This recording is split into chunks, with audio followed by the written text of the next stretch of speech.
The old watch had not worked for 23 years. Its crystal was cracked, its hands were frozen. At exactly 6:17, most people would have thrown it away. But one elderly man kept winding it every single Sunday.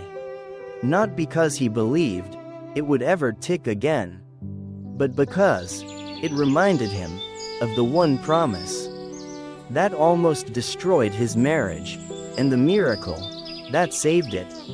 This is the true story of a broken watch that taught two broken hearts how to find time for each other again.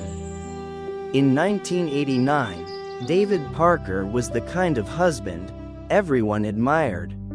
He never drank, never gambled, never missed paying the bills.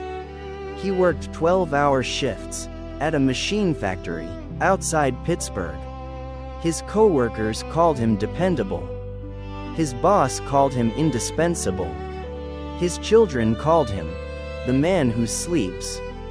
Because whenever they saw him, he was exhausted. His wife, Sarah, never complained, at least, not at first. She understood sacrifice.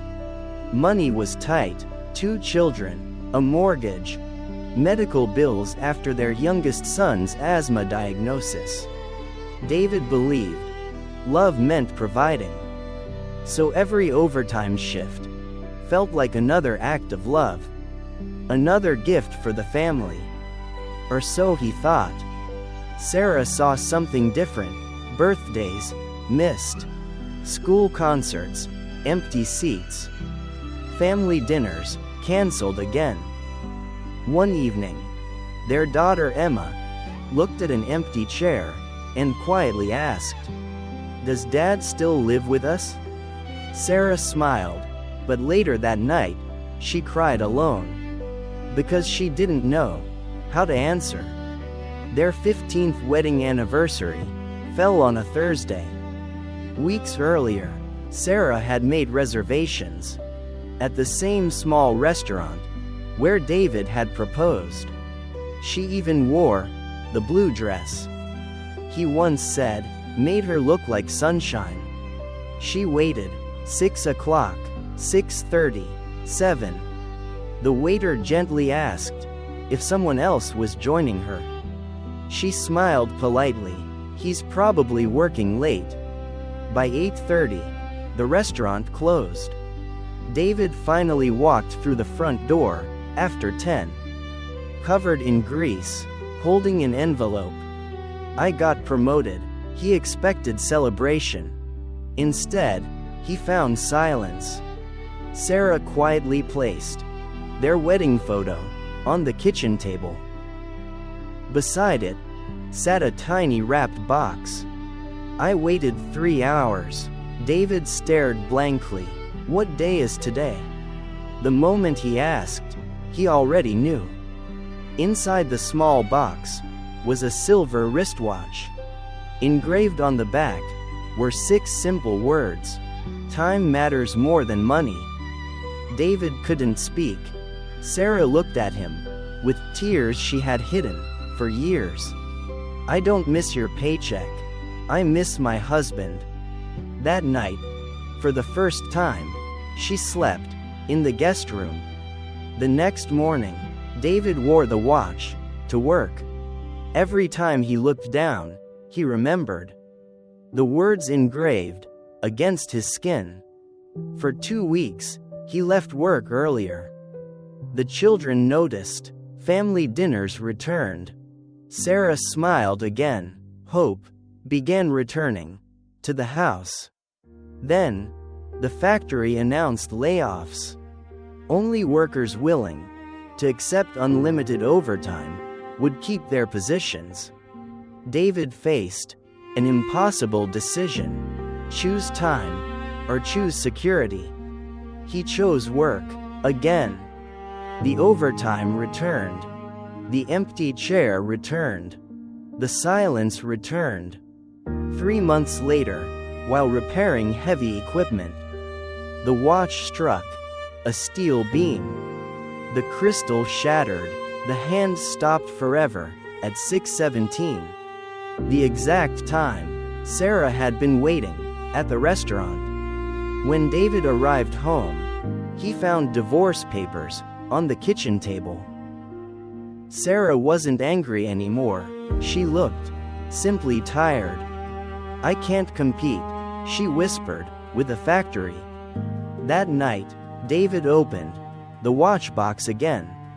Hidden beneath the velvet lining, he found a folded letter he had never seen. Sarah had written it months earlier. "I never wanted more money. I only wanted ordinary moments. Breakfast together, watching Emma dance, holding hands after church.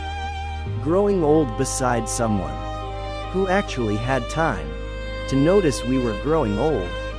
David cried harder than he ever had. The next morning, he walked into his manager's office. "I can't keep working every weekend." His boss laughed. "You'll lose everything."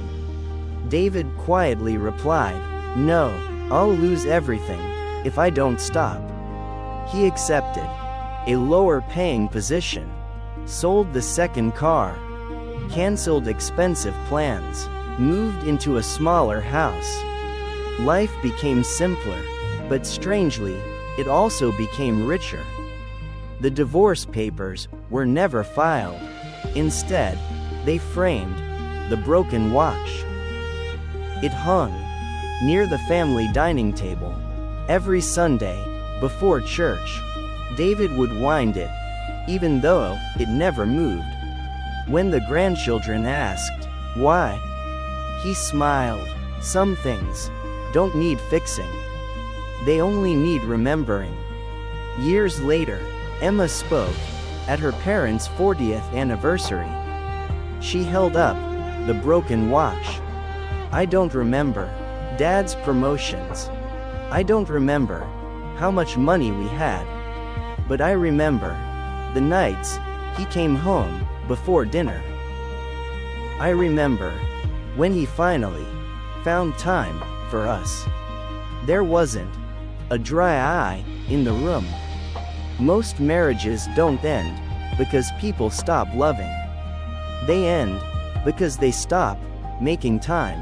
Money can rebuild a house, but only presence can rebuild a heart. One day, the clocks of life stop for everyone.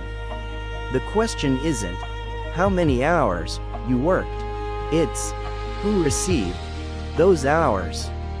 Because someday, your children won't remember the salary, your spouse won't remember the promotion, but they will remember whether you were there.